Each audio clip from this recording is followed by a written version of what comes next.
자, 여러분, 이제 불안에 대해서 좀 이야기를 나눠보자 합니다. 이제 강의가 아니라 이제 불안을 좀 생각하는 시간이니까 편하게. 그리고 저는 의사가 아닙니다. 근데 왜 불안장애를 이야기하려고 하느냐? 사실 불안장애라는 말이 너무 남발되는 경향도 있습니다. 그리고 장애라는 말을 들으면 고쳐야 되는 거, 무언가 문제가 있는 거, 비정상 이런 개념을 떠올리게 될 텐데, 사실 불안이라는 것은 우리한테 가장 친숙한 현상입니다. 앞에서 이형근이 사회를 볼 때 약간 떨었죠. 이런 것도 불안인 거고, 이것이 지나치면 공황장애라든지 아니면 광장공포증, 발작 뭐 이런 식으로 나타날 수가 있습니다. 현대 정신의학에서 가장 많이 비중을 높여나가고 있는 분야 중에 하나가 불안장애입니다. 왜냐하면 갈수록 이 불안장애의 서술들이 늘어난다는 것은 이 현상들이 갈수록 일반화되고 있고 또 다양하게 분화된다는 얘기죠. DSM이라고 들어보셨나요? DSM은 Diagnostic and Statistical Manual of Mental Disorder. 그러니까 정신의 장애, Mental Disorder에 대한 디아그노스틱, 진단과 스태티스티컬, 통계 진단표 이런 뜻입니다. 그래서 정신장애 진단 및 통계 편람이라고 번역이 되는데, 현재 시중에 나와 있어서 여러분들이 알라딘 같은 데서도 구입을 하실 수 있습니다. 그런데 구입하지 않기를 권장드립니다. 왜? 이 책은 정신과 의사들이나 상담에 종사하는 분들을 위한 것이지 일반인들을 위한 책이 아닙니다. 그렇지만 굳이 책을 보지 않더라도 여러분들 혹시 네이버에 들어가셔서 제가 우울증인가요? 물어보면은 DSM에 의거해서 이런 증상이 5개, 6개 이상이면 우울증일 가능성이 높습니다. 질문을 보실 수 있을 겁니다. DSM은 미국 정신의학협회라는 데서 공식적으로 발행하는 것들인데, 정신과 의사들이 정신장애를 가진 사람들을 진단할 때 그리고 평가를 할 때 활용되는 겁니다. 불안장애는 모든 정신장애 중에서도 가장 유병률이 높습니다. 즉 우리가 정신장애에 대한 오해를 버려야 되는데, 예를 들어 심약한 사람, 뭔가 결핍되어 있는 사람이 정신장애가 오는 게 아니라 강해 보이고 건강한 사람들도 상황에 따라서 충분히 정신장애에 빠질 수 있다는 겁니다. 이 개념을 친숙한 일상적 개념으로 우리가 먼저 생각을 해야지, 이거는 굉장히 특수한 사람들만 걸리는 거다 이렇게 하다 보면 우리 안에 있는 이 불안이라든지 기타 병리적인 것들을 잘못 이해할 수도 있습니다. 아까 그 통계를 말씀드렸듯이 한국에서는 2016년 유병률에 따르면 불안장애라고 불려질 수 있는 게 약 9.3%로 상당히 높게 되는데, 하위 범주들이 있게 됩니다. 예를 들어 공황장애 같은 거, 갑자기 패닉에 빠지는 이런 것들이죠. 특정한 이유가 있는 게 아닙니다. 만약에 이유가 있는 거면 이거는 공포증이 되겠죠. 공황장애가 아니라. 그 다음에 광장공포증. 광장공포증이 뭐냐면 많은 사람들이 모여있는 데를 잘 나가지를 못하는 겁니다. 사람들 자체를 두려워하는 것들이죠. 광장공포증. 이런 것들이 심해지다 보면 히키코모리, 스스로가 단절해서 집안에 처박히는 이런 식으로 나갈 수도 있죠. 그 다음에 사회불안장애는 남들 앞에만 서면 덜덜덜 떨리고 말을 못하고 평상시는 잘했는데 누가 보면은 실수하고 이제 이런 것들을 이야기하는 겁니다. 그 다음에 특정한 공포증, 예를 들어 개를 무서워하는데 지나칠 정도로 무서워하는 사람, 그리고 고소공포증, 뭐 이런 것들이 특정 공포증인 거죠. 그 다음에 분리불안장애, 뭐 예를 들어 누군가와 떨어지는 거, 혼자 남는 거, 이런 것들을 견뎌내지 못하는 거. 그래서 이런 것들이 이제 심하게 될 때 보통 우리가 정신장애라고 할 때는 3가지 정도를 기준으로 삼습니다. 하나가 뭐냐면 일탈입니다. 일탈. 그러니까 사회적으로 이렇게 허용된 행위나 규범이나 기준들을 소거하는 것. 예를 들어 가지고 남자가 여장을 하고 길거리를 다니면 우리는 뭐 그걸 개성이다 이렇게 볼 수도 있지만 일종의 일탈이 되는 것들이죠. 왜냐면 보통 남자들한테 요구되는 방식이 있잖아요. 그 다음에 이제 일탈 이외에 부적응이 있습니다. 뭔가 다른 사람하고 있으면 계속 싸우고 갈등을 일으키고 이러다 보면 힘을 짜서 뭔가를 못하겠죠. 잘 있다가 갑자기 화를 낸다든지 자꾸 이런다고 해보십시오. 그러면 직장이나 학교 이런 데서 아무도 같이 일을 안 하려고 하겠죠. 이런 부적응. 근데 일탈과 부적응보다 더 중요한 게 뭐냐면 개인의 고통입니다. 특히 정신장애는 개인에게는 고통으로 체험이 되거든요. 밤에 잠을 못 잔다든지, 식욕이 없다든지, 무력증에 빠진다든지, 괜히 막 눈물이 자꾸 나온다든지, 죽고 싶다든지, 그리고 아무것도 하기 싫다든지, 이러면은 이제 정신장애가 있다. 여러분들 누구나 그것이 올 수가 있죠. 살다 보면은 여러 가지 안 좋은 체험을 할 수도 있고, 또 특히 지금 같은 코로나 시대는 코로나 블루라고 해서 우울증이 상당히 만연해 있는데, 이러한 우울증, 강박증, 사회공포증도 불안장애에 포함시킬 수 있습니다. 근데 이제 문제가 뭐냐면 불안장애로 진단이 나면 항우울제라든지 신경안정제라든지 약물 처방을 하고 상담을 하고 그러지만 문제는 의학적 관점만으로 불안을 다 설명하다 보면 불안이 가지는 또 다른 의미들을 놓치기가 쉽다라는 것들입니다. 원래 정신의학은 불안을 신체나 정신적인 쇠약함 그리고 발작 이런 걸 가져올 수 있는 병리적인 것을 바라보면서 어떤 결핍처럼 이야기를 하게 되는데 이거는 정신의학이 인간의 정신병리를 불일치, 부조와 결핍으로 바라보는 시각이 깔려 있습니다. 엘렌 호이츠라는 사람이 쓴 불안의 시대에 보면 정신적, 신체적 영향들이 전체에 미치고 있고 흉부 압박감 가슴이 막 답답하고 심장이 떨리고 창백해지고 맥박이 증가하는 것 그 다음에 식은땀이 나고 배변이나 배뇨에 이상 증상이 있고 이런 것들이 불안과 연관이 됩니다. 그런데 조르주 칸길렘이라는 철학자에 따르면 질병이라는 것은 자연적으로 존재하는 게 아니라 특정한 사회가 만들어낸다는 겁니다.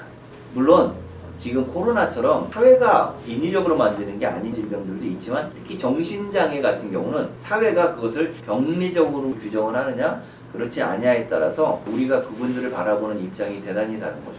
예를 들어 가지고 우리 사회에도 동성애에 대한 논쟁이 상당히 치열한데 1973년까지는 DSM에서는 정신장애로 봤습니다. DSM의 공식 분류에 의하면 동성애자들은 정신적으로 문제가 있는 사람들이죠. 근데 이것이 1973년에 폐지가 됩니다.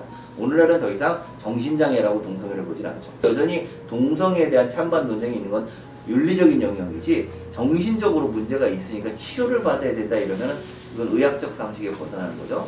이처럼 특정한 사회가 특정 질병을 문제가 있다 없다라고 규정하는 게 정신병이기 때문에 정상이라는 개념에 과도하게 집착하면 안 된다는 겁니다. 철학자로서 칸길렘은 정상은 평균을 이야기하는 거지 정상인 사람이 따로 있고 비정상이 따로 있고 이렇게 보면 안 된다는 거죠. 자칫 의학적 시각은 이런 걸 정당화할 수도 있다고 봅니다. 우리 사회에서 정신과 의사를 상담하고 다닌다, 정기적으로 정신과에 다닌다 그러면 뭔가 이렇게 문제가 있다라고 아주 안 좋게 보는 거는 이런 의학적 관점에 우리가 영향을 받고 있기 때문에 그렇다는 거죠. 저는 이런 걸 부정하지는 않습니다. 예를 들어 가지고 지나칠 정도로 이렇게 공황장애 같은 게 심하고 그러면 약을 먹어야 되는 거죠. 근데 제가 말하는 건 이런 게 아니라 일상적으로 광범위하게 우리가 경험하는 불안을 이야기합니다. 원래 이제 불안은 오랫동안 철학자들이 천착해온 문제이기도 합니다. 왜냐하면 예를 들어 ADHD라든지 우울증이라든지 강박증이라든지 경계성 장애라든지 이런 개념들이 나온 것이 그렇게 역사가 오래되지 않습니다. 19세기까지는 정신장애를 보통 멜랑콜리라고 통칭해가지고 분류를 했습니다. 그리고 왜 멜랑콜리에 빠지느냐? 악령 때문에 아니면 몸에 뭔가 안 좋은 기운이 있어서 이런 식으로 이렇게 엽기적으로 진단을 하고 이에 따라 치료도 상당히 엽기적으로 이루어지던 시기가 되는데 19세기 이후부터 이제 정신의학이 본격적으로 발달하면서 오늘날 우리에게 익숙한 여러 가지 우울증, 공포증, 반복장애, 강박장애 이런 것들이 나오게 됩니다. 최근에는 뇌과학자들이 이제 이러한 정신장애에 대해서 뇌의 생리적인 원인, 예를 들어 신경 전달 물질의 결핍이라든지 이런 걸 중심으로 연구를 하게 되는데 우리는 이제 철학으로서 이제 심리적인 것들을 좀 더 많이 살펴봐야 되는 것들이죠. 그래서 아까 말씀드렸듯이 의학적 시각도 여전히 중요하지만 우리는 좀 철학적, 인문학적 시각에서 이걸 바라봐야 됩니다. 특히 실존주의 그러면 사르트르, 메를로퐁티 이런 이제 지각의 현상을 쓴 몸의 철학자이기도 한데 사르트르가 가장 대표적인 철학자이고 유신론적 실존주의자로서 키에르케고르를 들 수가 있죠. 키에르케고르는 불안이라는 책을 쓴 사람입니다. 이 사람은 여기에서 불안은 인간만이 느끼는 것이다 라고 이야기를 합니다.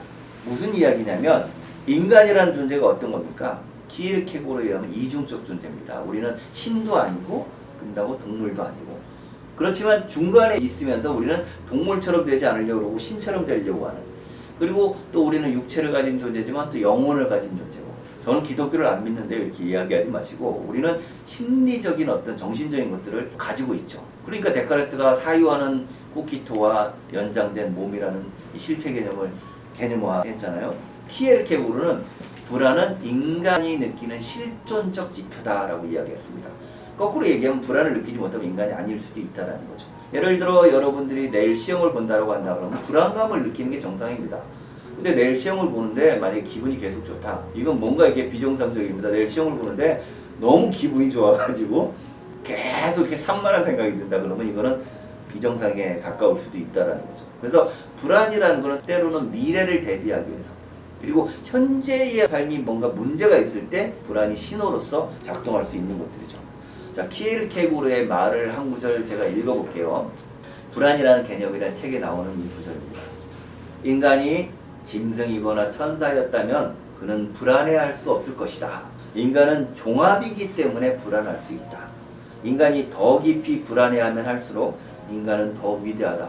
그러나 그것은 일상적으로 우리가 이해하는 어떤 외적인 것이나 인간의 밖에 있는 어떤 것에 대한 불안을 의미하는 것이 아니라 인간 자신이 산출한 의미에서 불안이다.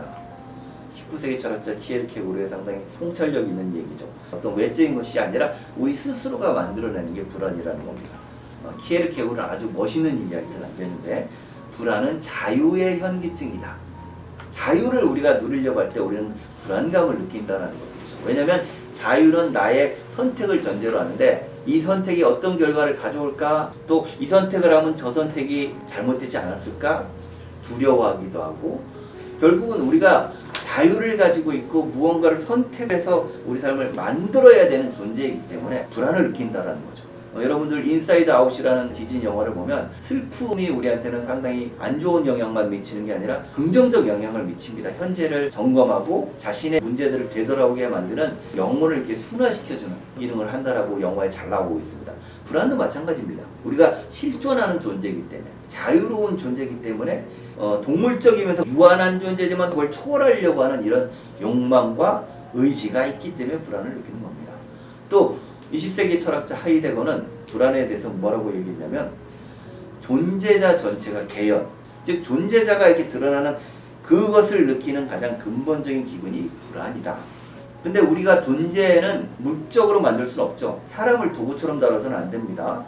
저 사람은 10만 원짜리야, 저 사람은 뭐 예를 들어 1억짜리, 이렇게 상표처럼 취급하면 안 되는 것들이죠. 인간이 물화되거나 대상화될 때 우리가 만약에 그런 취급을 한다면 불안을 느낀다라고 하이데거는 말합니다.